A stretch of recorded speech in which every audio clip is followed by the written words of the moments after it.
2022년 4회 CBT 기출보건 문제입니다. 1번 2는 200사인 100파이 tV의 교류전압에서 t는 600분의 1초일 때 순식값을 구하는 문제입니다. 이 순식값을 그래프로 나타내면요. 정연파기 때문에 이런 사인파 교류가 나오고요. 한 지점을 600분의 1초라고 한다면 이 600분의 1초일 때 이 값을 궁금해하는 거예요. 그래서 여기 이 시간에다가 600분의 1을 대입하시면 됩니다. 대입을 해보면 200 사인 100 파이에다가 t는 600분의 1이죠. 그래서 600분의 1 곱해주시고요. 이렇게 소가가 되고 그러면 200 사인 6분의 파이일 거고 이 6분의 파이는 30도예요. 그럼 사인 30도는 2분의 1이니까요. 200 곱하기 2분의 1은 100V가 됩니다. 그래서 정답 1번입니다. 9번 콘덴서에 V볼트의 전압을 가해서 Q의 전압을 충전할 때 저장되는 에너지는 커패시터에 저장된 에너지 W는 2분의 1 CV제곱을 많이 썼는데요. 우리 Q는 CV라는 식에서 C는 V분의 Q가 될 수 있죠.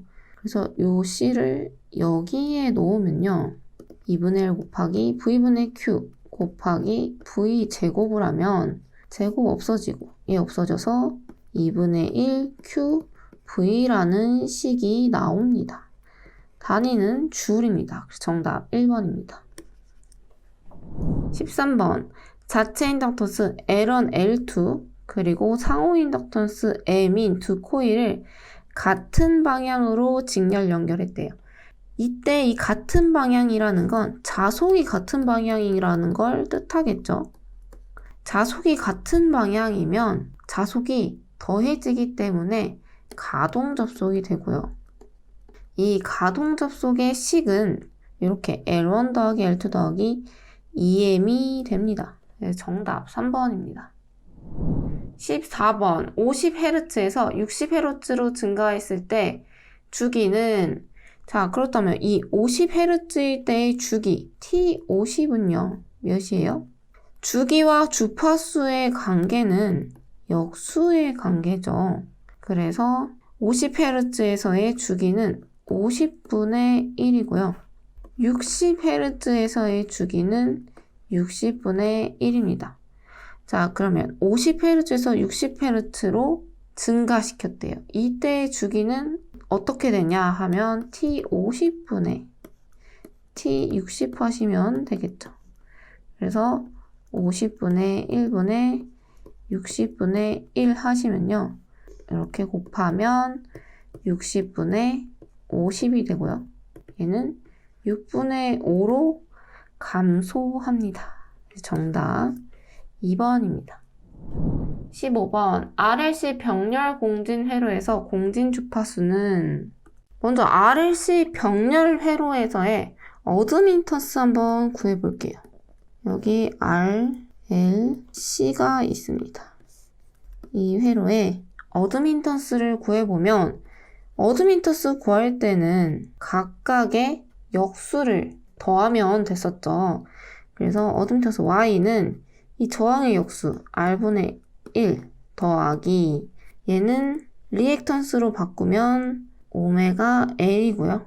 임피던스는 J 오메가 L이고 역수에 하면 J 오메가 L분의 1 되고 얘 임피던스로 바꾸면 J 오메가 C분의 1이었죠. 그래서 J 오메가 C분의 1의 역수는 J 오메가 C였습니다. 그리고 얘 허수 J로 묶어주면요. 오메가 C 마이너스 오메가 L분의 1이 되고요. 병렬 공진 회로에서의 공진 주파수래요. 공진의 조건은 얘네가 이 리액턴스 부분이 0인 것이 공진 조건이었습니다. 그래서 얘네가 0이 되려면 오메가 C 마이너스 오메가 분의 1은 0이고 넘어가면 이렇게 되겠죠. 그리고 오메가 제곱은 LC분의 1이 될 거고요. 오메가는 루트 위로 올려서 LC분의 1이 될 거고 이 오메가는 2파이 F잖아요. 그래서 AF는 2파이 루트 LC분의 1이 됩니다. 그래서 정답 4번이고요. 이 공진 주파수는요. 병렬이든 직렬이든 같고요.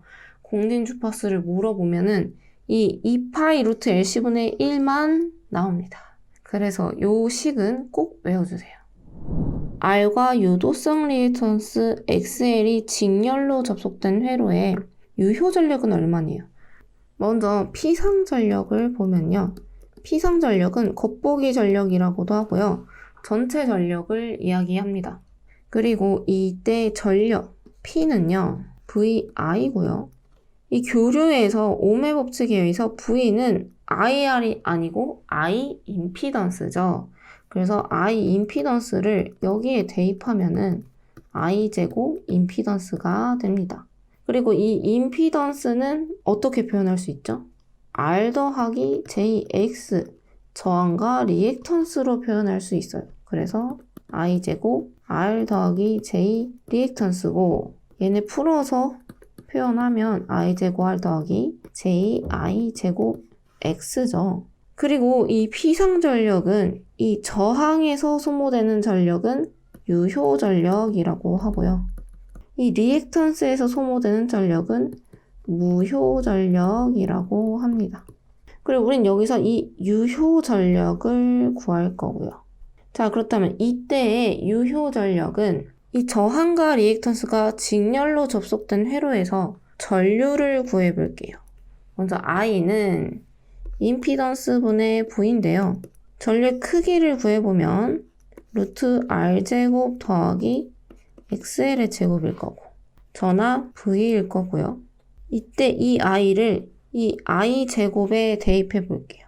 그러면 이 I제곱 R은 R제곱 더하기 XL제곱분의 V제곱이 되고요. 여기에 R만 더 곱하면 되겠죠. 그래서 문제에서 같은 거 살펴보면요.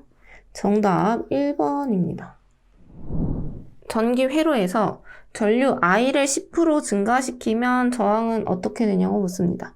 오메 법칙에 의해서 R은 I분의 V인데요.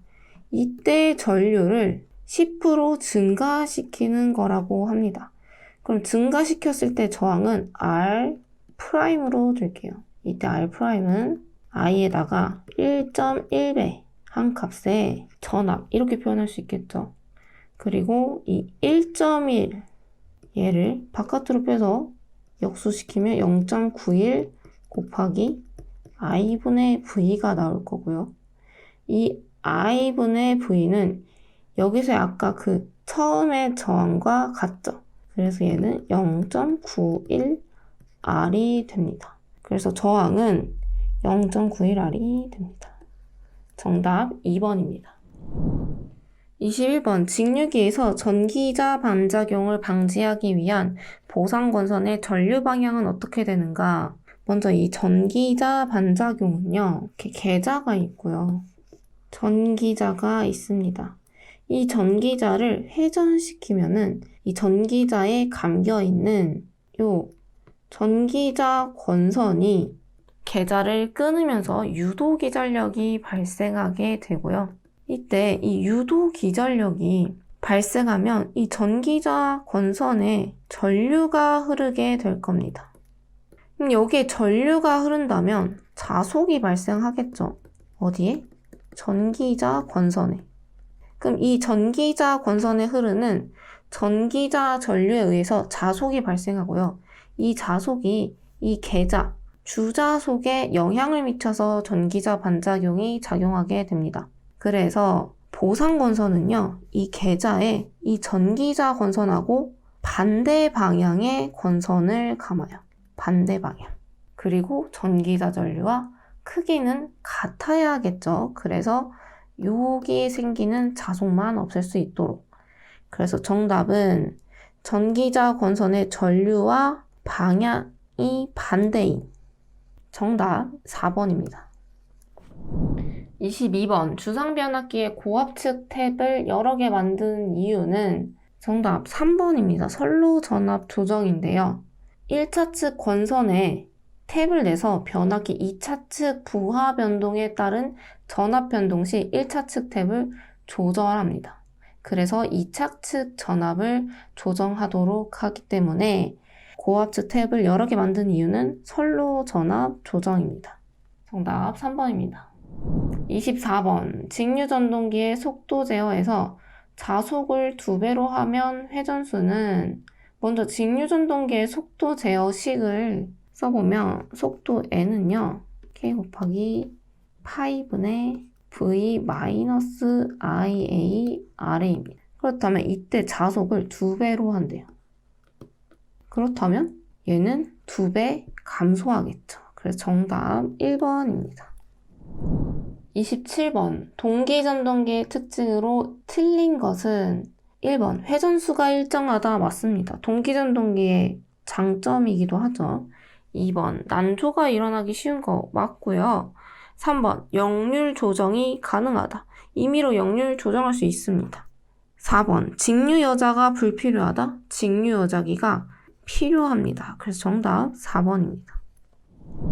36번 삼성 유도 전동기가 일정한 주파수의 전원에서 운전하고 전원 전압이 전격 전압의 80%가 된다면 토크는 약 몇 %인가?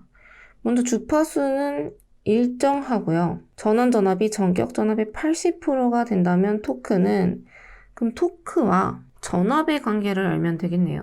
토크와 전압의 관계는 제곱에 비례했습니다. 토크는 공급 전압의 제곱에 비례했기 때문에 얘가 지금 80%가 된대요. 그러면 0.8이니까 0.8의 제곱은요. 0.64이고요. 얘는 약 64%, 1번입니다.